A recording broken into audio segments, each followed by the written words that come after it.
واستعن بالراحة وإجمام النفس በመልካሙ ነገር ላይ ትኩረት አድርገህ ስትጓዝ ግን አንድ የምትታገዝበት ነገር ያስፈልጋል። እሱ ምንድነው? ራህ ረፍት አድርግ ማለት ኢጅማም النفس ማለት ነፍስን ማሳረፍ ነው። ኢጅማም የሚባለው ለነፍሲያ ረፍት ትሰጣታለህ፣ ኃይሏን እንድትሰበስብ ታደርጋታለህ። ዝም ብለህ አትንዳ ኃይልን ማለት ናም ለዚህ ነው የአላህ መልእክተኛ ሰለላሁ ዐለይሂ ወሰለም إن المنبت لا أرضا قطع ولا ظهرا أبقى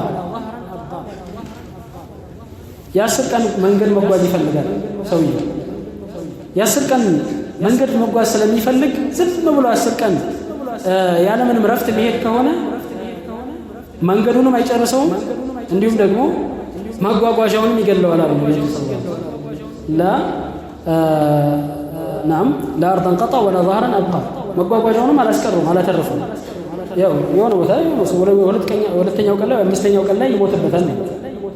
አገሩንም አልደረሰም። ስለዚህ ኢጅማም እያረፍክ ለዚህ ነው ነቢያችን ሰለላሁ ዐለይሂ ወሰለም ወስተዒኑ ቢልገድወቲ ወረውሐ ጠዋት በመሄድ ከዛ ጠዋት ሄደና የተወሰነ ሰዓት ታርፍ ወረውሐ ከዛ ደግሞ ከሰዓት ተጓዝ። ህይወታችንን እንደዚህ ያስተማሩ ነቢያችን ሰለላሁ ዐለይሂ ወሰለም ዱንያ ላይ ስትጓዙ እንደዚህ የተወሰነ ትሄዳላችሁ፣ እረፍት ታደርጋላችሁ።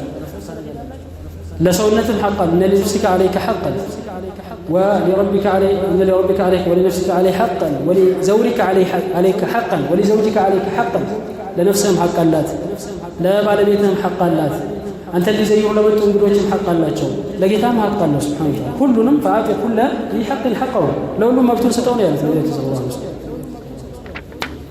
السجد له كل يسجد قادر له التنيام يا رسول ምንድን ነው ያሉት? መረገብ عن سنة ያለ ከኔ ሱና የኔን መንገድ የኔን ፈለግ እኔ እተኛለሁ እሰግዳለሁ ማለት ማታ ቆማለሁ እተኛለሁ እበላለሁ እጾማለሁ ማለት ነብዩ ሰለላሁ ዐለይሂ ወሰለም። እንዲሁም ሴቶችንም አገባለሁ የኔን ሱና የጠላ ሰው ከኔ አይደለም ማለት ነብዩ ሰለላሁ ዐለይሂ ወሰለም። ስለዚህ የተመጣጠነ ነው የእሳቸው ህይወት። የሙስሊም ህይወቱ የተመጣጠነ ሲሆን ልክ ሰውነታችን የሚያገኘው ምግብ የተመጣጠነ ሲሆን ጥሩ ጥቅም እንዳለው ሁሉ ህይወትን የተመጣጠነ ሲሆን ነው ጥሩ ነገር ጥሩና ጤናማ ሊሆን የሚችለው ማለት ነው። طيب ስለዚህ ምን ያስፈልጋል? ራህ ኢጅማም النفس على الاعمال المهمه አለዚያ ተሰለቻለህ። ነፍስ በጣም ስልቹ ነው። ነፍሲያ በጣም ስልቹ ነው። ማሳረፍ ትፈልጋለች። አንዳንድ ጊዜ ደግሞ የሚያዝናናትን ነገር ትፈልጋለች እና በዛ መልኩ ነው መጓዝ ያለው።